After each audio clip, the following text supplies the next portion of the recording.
እንዲበላ ምን አይነት መልቲቫይታሚን ልጠቀምለት? ይህ የብዙ ወላጆች ጥያቄ ነው። በነገራችን ላይ መልቲቫይታሚን ለህፃናት ያላግባብ መስጠት ከጥቅሙ ጉዳቱ ሊያመዝን እንደሚችል ታውቃላችሁ። 5 ዋና ዋና የጤና ጉዳቶች አሉት። ዋና ዋና የጤና ሪስኮች ማለት ነው። እነዚህም በዛሬው ቪዲዮ እነግራችኋለሁ። በመቀጠል ሁለተኛ ላይ ደግሞ ለህፃናት ግዴታ መልቲቫይታሚን መጠቀም ያለብን መቼ ነው? መጨረሻ ላይ ደግሞ ህፃናት በተለይ ፒኪ ኢተር ከሆኑ በምን አይነት ቴክኒክ ማብላት እንችላለን የሚለውን እነግራችኋለሁ። እስከ መጨረሻው ቪዲዮ ተመልከቱ። ጤና ይስጥልን። ዶክተር ፋሲል ነኝ፣ የህፃናት ስፔሻሊስት ሐኪም ከብሩክ ኪድስ ልዩ ህፃናትና ታዳጊዎች ክሊኒክ። በዛሬ ቪዲዮ ስለ ህፃናት አመጋገብ፣ ስለ ህፃናት መልቲቫይታሚን አጠቃቀም እና ስለ ጤና ጉዳቶቹ እነግራችኋለሁ። ብዙ ሰው አስተውላችሁ ከሆነ አሁን እንደ ፋሽን ይዞታል። ልክ መልቲቫይታሚን ከውጭ ይመጣል። እነዚህ መልቲቫይታሚኖች ደግሞ ያው ውጭ ረከስ ስለሚሉ በቀላሉ አክሰስ እናደርጋቸዋለን። እሱን እየሰጠን ልጆቻችን ምግብ እንዲበሉ እናበረታታለን። ያ ግን ከጥቅሙ አንዳንድ ጉዳቱ ላይ መዘን ይችላል እና እነዚህን ጉዳቶች እነግራችኋለሁ። እስከ መጨረሻ ቪዲዮ ተመልከቱ። ይህ ቪዲዮ ለብሶች ስለሚያስፈልግ ላይክ፣ ሼር አድርጉ። እንዲሁም ጥያቄ ካላችሁ ኮሜንት ላይ አስፍሩልኝ። ምናልባት ለዚህ ዩቲዩብ ቻናል አዲስ የሆናችሁ ሰዎች ሰብስክራይብ አድርጉ፣ ቤተሰብ እንድትሆኑ። እያንዳንዱ መረጃ እንዲደርሳችሁ፣ ኖቲፊኬሽን እንዲደርሳችሁ የደወል ምልክት መጫን አትርሱ። በነገራችን ላይ የህፃናት የምግብ ፍላጎት መቀነስ የቫይታሚን እጥረት ብቻ አይደለም። ሌሎች በጣም ብዙ ምክንያቶች አሉት። አንዳንዱ ሳናቅለት የጨጓራ ህመም ሊኖርበት ሊሆን ይችላል። አንዳንዱ ሳናቅ የአንጀት ችግሮች፣ አንዳንዱ የቫይታሚን ዲ፣ የአይረን እንዲሁም ሌሎች የፎሌት የቫይታሚን ቢ12 እጥረቶች ሊሆን ይችላል። አንዳንዴ ደግሞ ህፃናት በባህሪያቸው ምግብ እንዳይወዱ አድርገን ካሳደግናቸው ገና ከ6 ወር ጀምሮ እስከ 2 ዓመት ባለችው ጊዜ ህፃናት ምግብ እንዲወዱ ማድረግ የምንችልበት ራሱ የቻለ ቴክኒክ አለ እና እነዛ ቴክኒኮች ነው ዛሬ የምነግራችሁ። መጨረሻ እነዛን በዝርዝር እነግራችኋለሁ። የዛም ፌለር ካለ ወይም እኛ ያሳደግንበት ቴክኒክም ትክክል ካልሆነ ምግብን እየጠሉ ሊሄዱ ይችላሉ። ስለዚህ ህፃናት ምግብ እምቢ ሲሉ መልቲቫይታሚን መፍትሄ አይሆነው። በመጀመሪያ አንድ መረጃ ልንገራችሁ።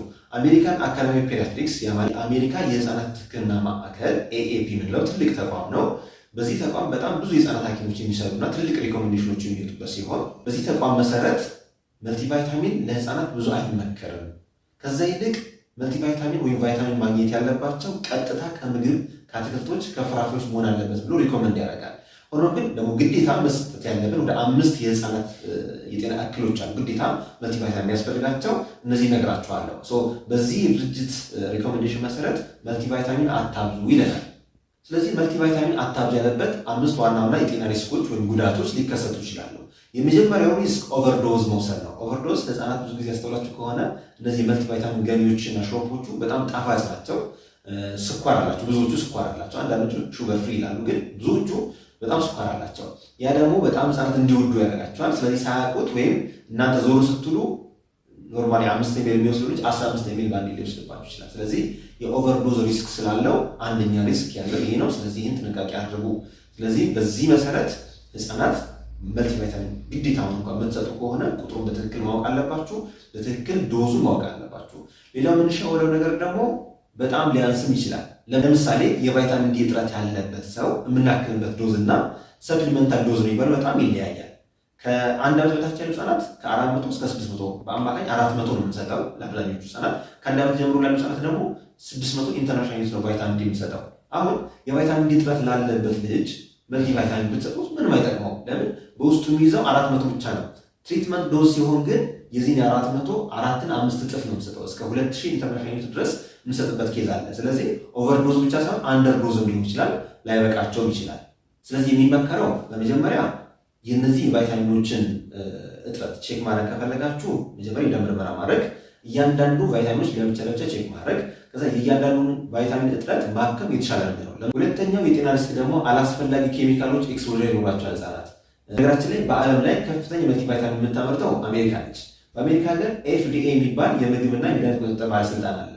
ይህ ባለስልጣን ግን መልቲቫይታሚኖችን ሬጉሌት አያደርጋቸውም ወይም አይቆጣጠራቸውም። እንደው እግዚአብሔር ካልፈሩ በስተቀር ኬሚካሎች አደድ አድርገው ሊሰጡም ይችላሉ እና በተቻለ መጠን እነዚህ መልቲቫይታሚኖች ባናበዛ ጥሩ ነው፣ ሬጉሌት ስለማይደረጉ ማለት ነው። ለምሳሌ ምን ያህል ፕሪዘርቫቲቭ አላቸው፣ ሄቪ ሜታል ቶክሲቲ ያላቸው ወይ ምን ያህል ኬሚካል ቅልቅል አለ፣ በትክክል ቫይታሚን ዲ 400 ነው 600 ነው 700 የሚለው ቁጥጥር አይሰራባቸውም። ስለዚህ በተቻለ መጠን የነዚህ መልቲቫይታሚኖች ከማብዛት ይልቅ ስፔሲፊክ እያንዳንዱ መርምሮ ማከሙ የተሻለ ነው የሚሆነው። ሶስተኛው የጤና ችግር ደግሞ ቤተሰብ በእነዚህ በመልቲቫይታሚኖች ስለሚሸወድ ህፃናት ማግኘት ያለባቸው ምግብ ፕሮቲኖች ሳያገኙ ይቀራሉ። ይህ ደግሞ አይምሯችን ላይ የሚሰራ ነገር ነው። ስለዚህ በተቻለ መጠን ህፃናት ቫይታሚኖችና ፕሮቲን ማግኘት ያለበት ቀጥታ ከምግብ ነው። ስለዚህ ራሳችሁን መሸወድ የለባችሁ። አራተኛው የጤና ጉዳት ወይም የጤና ሪስክ ደግሞ ከፍተኛ የሆነ ሹገር ስላለው ወይም ግሉኮስ ስላለው ጥርሳቸውን ሊያበላሽ ይችላል። በረጅም ጊዜ ሂደት ደግሞ ጣፋጭ ምግቦችን ብቻ እንዲወዱ ለምሳሌ ብስኩቶች ሊሆን ይችላል፣ ጁስ ሊሆን ይችላል፣ ወይም ሌሎች የምግብ አይነቶችን ጣፋጮችን ብቻ እንዲመርጡ ያደርጋቸዋል። ስለዚህ ይህ በራሱ ጉዳት አለው። የጥርሳቸው በመጀመሪያ ለጥርሳቸው ያው ጉዳት ይኖረዋል። ለምን? ጥርሳችን ላይ ባክቴሪያዎች አሉ። እነዚህ ባክቴሪያዎች ሹገሪ ነገር ወይም ጣፋጭ ነገር ብስኩቶች ካገኙ ያንን ብስኩትና ጣፋጭ ነገር እየተመገቡ የሚለቁት ሪሊዝ የሚያደርጉት አሲድ አለ። የአሲድ ደግሞ በጊዜ ሂደት የጥርስ የህፃናት የጥርስ የላይኛው ሽፋን እየሸረሸረ ይሄዳል። ለዛም ነው አሁን ጡጦ የሚጣ ማለት አስተውላችሁ ከሆነ ልክ እንደዚህ ጥርስ ይኖረዋል። በጣም የተሸራረፈ በጣም የተወረወረ ወይም በጣም የበለዘ ጥርስ ይኖረዋል። ለምን? ጡጦ ውስጥ ያለውን ሹገር ወይም ጡጦ ውስጥ ያለውን ምግብ እየተመገቡ እነዚህ ባክቴሪያዎች ሪሊዝ የሚያደርጉት ኬሚካል ጥርስ እንዲወረብር ይችላል ማለት ነው። አምስተኛ ጉዳት ደግሞ አክሲደንታል ኦቨርዶዝ የምንለው ነገር ነው። አክሲደንታል ኦቨርዶዝ የምንለው ነገር ህፃናት ለብቻቸው ያንን መልቲቫይታሚን ካገኙ እና ከፈቀዳችሁላቸው በጣም ኦቨርዶዝ ሊወስዱ ይችላሉ። አንዳንዶቹ ቀጥታ ሙሉ ግጥም ሊያደርጉት ይችላሉ። ስለዚህ ይሄ በጣም ከፍተኛ የጤና ጉዳት የሚያመጣ ነገር ነው። እነዚህን 5 የጤና ሪስኮችን እያያችሁ ብዙ መልቲቫይታሚን ባትዳፈሩ ጥሩ ነው። ሆኖም ግን መሰጠት ያለበት ደግሞ 5 ዋናውና የጤና እክሎች ካለባቸው ግዴታ መስጠት ይኖርብናል። የመጀመሪያው ችግር በሐኪም የተረጋገጠ የመልቲቫይታሚን እጥረቶችና በሐኪም የተረጋገጠ የምግብ እጥረት ካለባቸው ኪሏቸው ተለክቶ ቁመታቸው ተለክቶ ሚድ አፐር አርም ሰርከምፈረንስ የሚባል እጃቸው እዚህ ላይ ተለክቶ ያ በትክክል ዝቅተኛ ከሆነ ለእነዚህ ህፃናት ምናልባት መልቲቫይታሚን መስጠት ሊጠቅማቸው ይችላል። አሁንም ግን ተመርምረው መሆን አለበት። ሁለተኛ መልቲቫይታሚን መስጠት ግዴታ የሚሆን ደግሞ የህፃናት የቆየ ኢልነስ ወይም ክሮኒክ ሜዲካል ኢልነስ ካላቸው፣ ለምሳሌ አንጀታቸው ላይ የመምጠጥ ችግር ካለባቸው ማል አብዞርፕሽን ሲንድሮም ይባላል። ይህም አንጀት ላይ እያንዳንዱ መልቲቫይታሚኖች የሚመጡ ሴሎች አሉ። የእነዛ ሴሎች ጉዳት ወይም የተፈጥሮ ለውጥ ካለ እነዚህ ኬዞች ልንጠቀም እንችላለን። አንዳንድ ደግሞ ክሮኒክ የሆኑ የአንጀት ኬዞች፣ ክሮኒክ የሆኑ የሳምባ ኬዞች ካሉ መልቲቫይታሚኖች ስፔሲፊካሊ ሊታዘዝላቸው ይችላል። ሶስተኛው ክራይቴሪያ ደግሞ በትክክል የአይረን እጥረት በደም ምርመራ ከተረጋገጠ። በነገራችን ላይ አይረን ከፍተኛ የሆነ ማጠር ከተከሰተ ምግብ ፍላጎታቸው በጣም ይቀንሳል። በብዛት አሁን ባለ ሁኔታ የአይረን እጥረት የሚያጋጥመን ከፍተኛ የሆነ የላም ወተት የሚጠቀሙ ህፃናት ወይም ደግሞ አይረን ያላቸው ምግቦች የማይወዱ ህፃናት፣ በተለይ ስጋ የማይበሉ ከሆነ እንቁላል የማይበሉ ከሆነ ቀይ ጤፍና ሌሎች አይረን ያላቸው ምግቦች የማይጠቀሙ ከሆነ የአይረን መጠናቸው በጣም ይቀንሳል። ለእነሱ የአይረን ሽሮፕ መስጠት እንችላለን። አራተኛው መልቲቫይታሚን የሚፈቀድላቸው ህፃናት ደግሞ ፕሪተርም ቤቢዎች ወይም ያለ ጊዜያቸው የተወለዱ ህፃናት። እነዚህ ህፃናት ሙሉ መልቲቫይታሚን ከመስጠት ይልቅ በተለይ ቫይታሚን ዲ፣ አይረን እንዲሁም አንዳንዴ አዳዲስ ያሉ ጥናቶች የቫይታሚን ኢ እና ሴሌኒየም የሚባሉ ሰፕሊመንቶችን ሪኮመንድ ያደርጋሉ። አምስተኛው ኢንዲኬሽን ወይም አምስተኛ የሚፈቀድላቸው ህፃናት ደግሞ የኤዲኤችዲ እና ኦቲዝም ያላቸው ከሆኑ ኤዲኤችዲ እና ኦቲስቲክ ህፃናት ብዙ ጊዜ በጣም ፒክ ኢተር የሆኑ ተደጋጋሚ ምግብ ወይም አንድ አይነት ምግብ ብቻ የመብላት ባህሪ ያላቸው ለእነዚህ ህፃናት ሐኪም ካያቸው በኋላ ያነሳቸው ንጥረ ነገር ከተመረመሩ በኋላ እያንዳንዱ ስፔሲፊክ ኤሌመንት ሊታዝላቸው ይችላል ወይም መልቲቫይታሚን ሊሰጣቸው ይችላል። እነዚህ 5 ክራይቴሪያዎች ከተሟሉ ወይም 5 ክራይቴሪያዎች ካሉ ሊሰጣቸው ይችላል። ሌሎቹ ህፃናት ግን ሩቲንሊ ለሁሉ መስጠት የለብንም ማለት ነው። ስለዚህ መልቲቫይታሚን ካልተጠቀምን ምን አማራጭ እንውሰድ? እንግዲህ ፒክ ኢተሮች ወይም ህፃናት ሆነው ምግብ በጣም የማይወዱ የሚያስቸግሩ ህፃናት አሉና እነዚህ መሸወድ ወይም ማስተካከል ያለብን ራሱ የቻለ ቴክኒክ አለ። እነዚህ 7 ቴክኒኮች አሉ። አሁን ነግራችኋለሁ። እስከ መጨረሻው ቪዲዮ ተመልከቱ።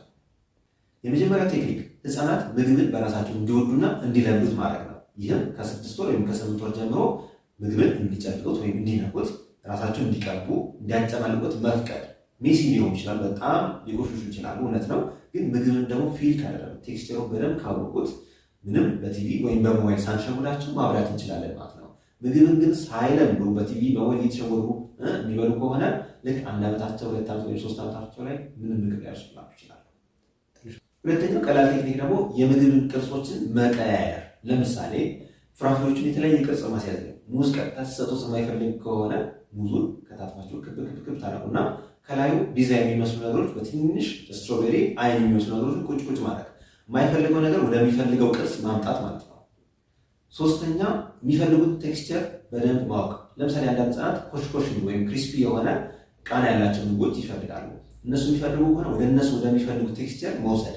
ለምሳሌ በጣም ብስኩት የሚፈልጉ ከሆነ በጣም ቺፕስ በጣም የሚፈልጉ ከሆነ ቶስት ማድረግ አንደኛው አማራጭ ሊሆን ይችላል። መጥበስ ሁለተኛው አማራጭ ሊሆን ይችላል። በነገራችን ላይ ረጅም ሰዓት የተጠባበሱ ምግቦች ለህፃናት ብዙ አይመከሩም። ለምን?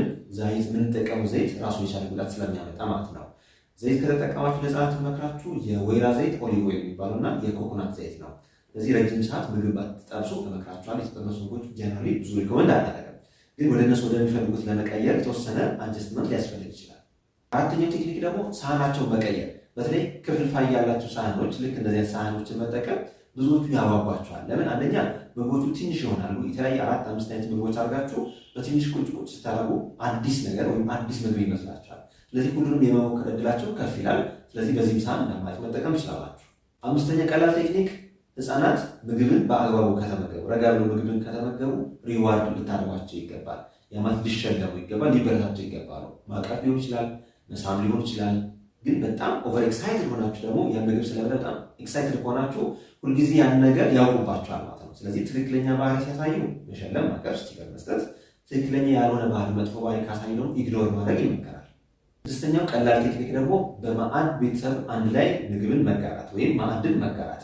ህፃናት በተለይ ማታ ማታ ወላጆቻቸው በተሰበሰቡበት፣ ወንድም እህቶቻቸው በተሰበሰቡበት አንድ ላይ እንዲመገቡ ይመከራል። ለምን?